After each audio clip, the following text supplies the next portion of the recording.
let me just say, every blue candidate won like far outpacing what was expected. And like I said, guys, the biggest race of the day was this one right here, which was Jay Jones, the guy that they sabotaged. Jay Jones was the guy that they had the smear campaign. They tied it to Charlie Kirk. They tried to, attach it to this Antifa left or violent narrative, yada, yada, yada, hoping they could pull some moral high ground. Like, ooh, that everybody would just back down because of this Charlie Kirk shit. And this guy won convincingly. Jones did. Like, hammered. So, 2 days ago, we watched Trump's 60 Minutes, and I talked about how this was going to be a referendum. It was going to be a referendum on capitalism. It was going to be a referendum on Trump. It was going to be a referendum on Democrats saying, we're fed up with this. Now, we're going to go through, we're going to look at the election results. Let me just tell you, it could not have gone better, okay? It could not have gone better. This was the perfect fucking outcome in this election. Not one race got lost. Not one major race. Dude, clean sweep. All of Virginia, everything in New Jersey, the Supreme Court seats in Pennsylvania, even a couple local, commissioner seats in Georgia that have been red for 25 years flipped to Democrats. But dude, what a fucking sweep, guys. What a sweep. And here's the thing though, guys. You know what is so exciting about this? Let me just tell you guys. The big news is the failure of the Republican strategy. Because it's not just that we won this election, that we won all these results, but we beat Republicans at very specific games, guys. First thing I want to look at is I want to look at this one. Spanberger and Earl Sears. Why is this one important? I mean, this one was huge for a number of reasons. One was Virginia had a Republican governor, Youngkin, right? So this was a flip right here. This was a flip after Trump. They couldn't hold a Republican governor after Trump. Number two, though, what is even bigger than the flip is what happened during this. Because Earl Sears made her entire campaign about transphobia. Transphobia was Earl Sears' talking point. They did the men and women's sports. They did the bathrooms. They did the commercials. They, them, all that Trumpian shit. Like I said, though, whoever made their commercials never took a color theory class because awful color in their they, them commercials that were not helping their cause. This was a referendum on their what is a woman, culture war, transphobia shit. And look at the total. 57, almost 60%, dude, 15 points. Kamala Harris only won Virginia by 6 points, guys. This is nearly triple the victory from Kamala Harris in 2024. Can I show you something else, though? Can I show you, my favorite guy from the election today? This guy's my fucking hero, dude. Spanberger, she out there doing what she's supposed to do. See, that other lady, she need to go somewhere and sit down. Dude, that other woman, she needs to go someplace and sit down. Dude, that's so true, though. So, yeah, so this was big. But, guys, even bigger, okay? Even bigger than Spanberger and Earl Sears, which we kind of knew was going to happen, okay? We kind of knew that was going to happen, right? I mean, I knew she was going to win. I didn't know it was going to be 15 points. But the bigger one, guys, the bigger one is this one right here, dude. The Attorney General. This race, Jay Jones, this is the race that is haunting Republican strategists. I'm telling you right now, every Republican strategist in America, when they saw this result, they started breaking shit. They are literally thinking about quitting their fucking jobs because this means a tsunami in 2026. And let me explain it.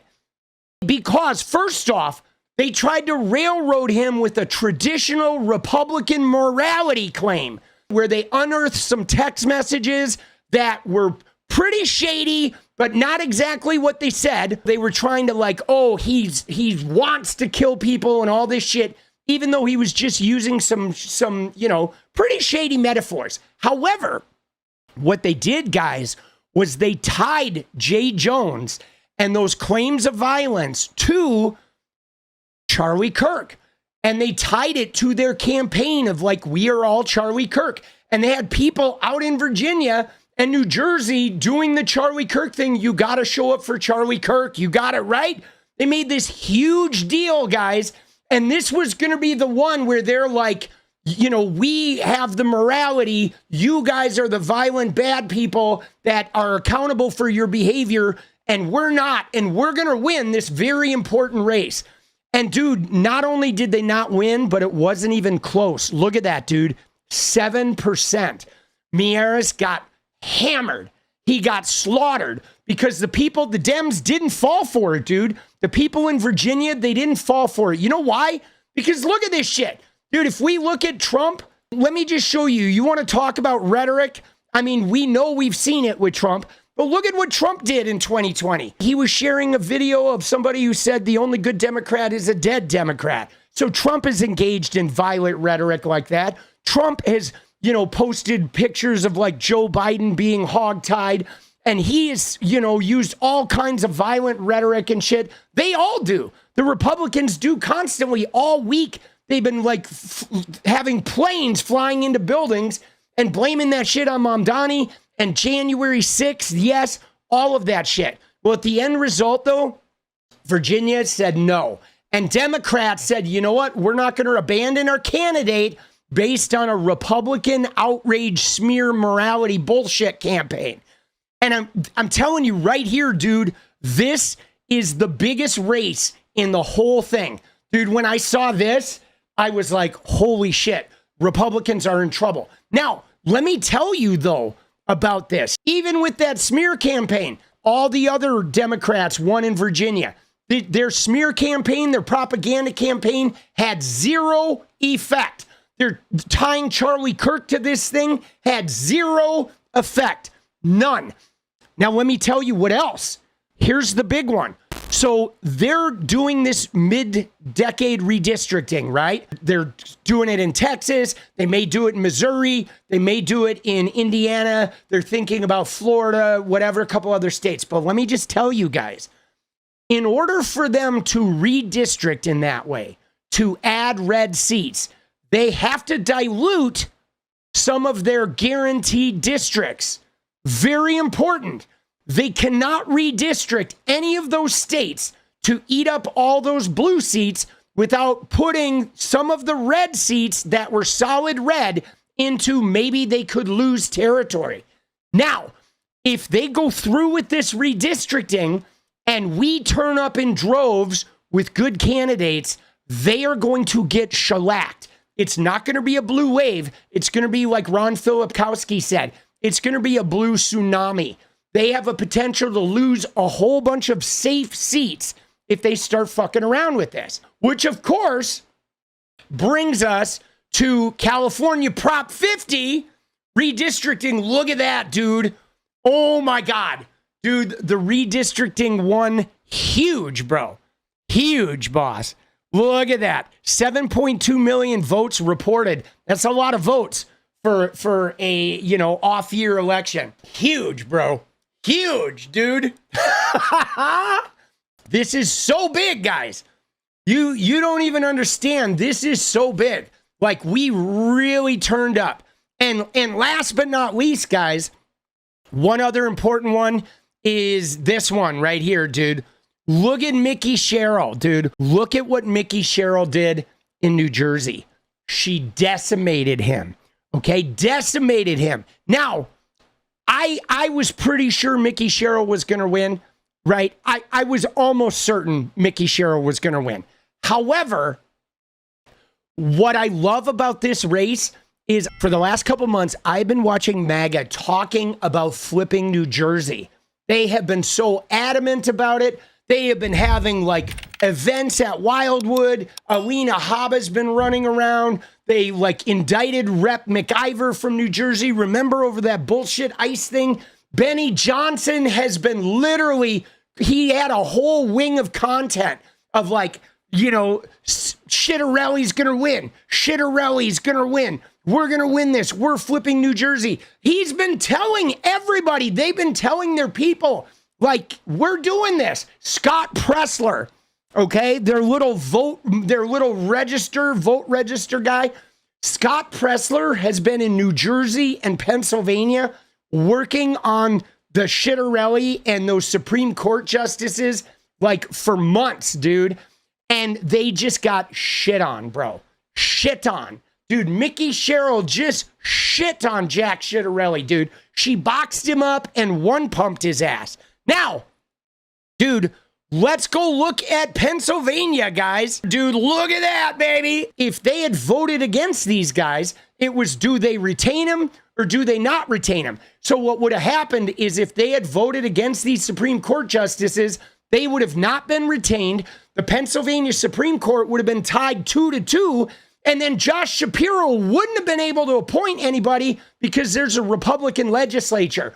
So they would have been deadlocked with no progress in Pennsylvania. But all three of them got retained and practically 2/3 of the vote, dude. Huge win. Huge in Pennsylvania. Just a shellacking, bro. Just a shellacking, dude. I would like to take a break for a moment, guys. And can we all just sip on some MAGA tears?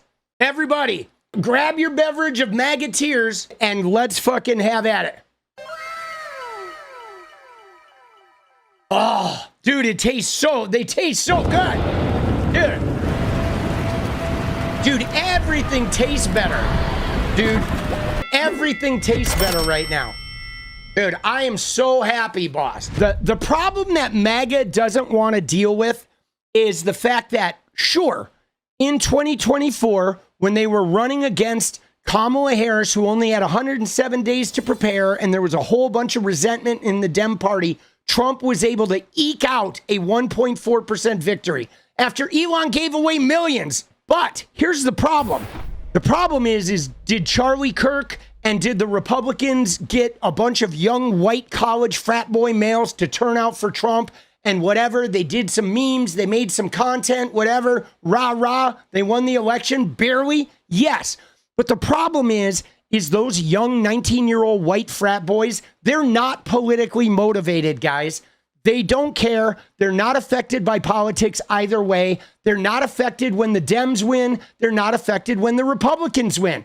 They are not motivated for the long term to be out there like winning votes, converting new voters, and fighting for change. Okay? They literally showed up for the memes. And that's all they're really willing to do is to like retweet the memes. And they may show up maybe in the next election, but we don't even know if they're going to show up again because they're mostly politically unactivated. The fan base that they're relying on to win elections is a fan base that's hardly ever activated politically.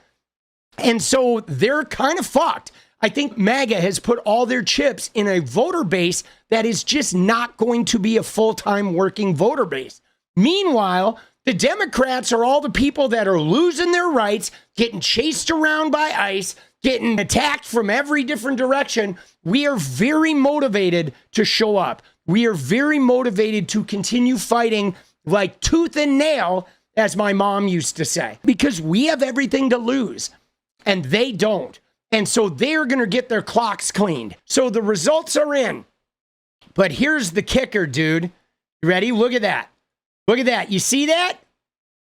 Dude, 𝗙cie𝗶𝗹𝗪 didn't make a difference, guys. Dude, 𝗙cie𝗶𝗹𝗪 didn't make a difference. Cuomo lost anyway. Even if everybody who voted for 𝗙cie𝗶𝗹𝗪, even if 𝗙cie𝗶𝗹 drops out, Mamdani still wins. He won more than 50%. He won the majority with the huge turnout, with all the old people, with their relentless campaign trying to convince Jewish voters that like it would be the end of them if they voted for Mamdani. Dude, Mamdani fucking destroyed. Mandate, yes. Tonight was a fucking mandate, nationwide mandate. MAGA, you are on notice, okay? We're not going to put up with your bullshit ICE raids. We're not going to put up with you sending our money to Argentina. We're not going to put up with your lies about the shutdown. We're not going to put up with you attacking our health care and Medicaid. We are going to shit all over you motherfuckers. All right? Mandate. Mandate. Mandate. Mandate. Mandate. Dude, Benny Johnson is like, he's like, did somebody say mandate? Benny Johnson's ears are perking up, dude. Mandate. Mandate. Mandate. No war on Venezuela.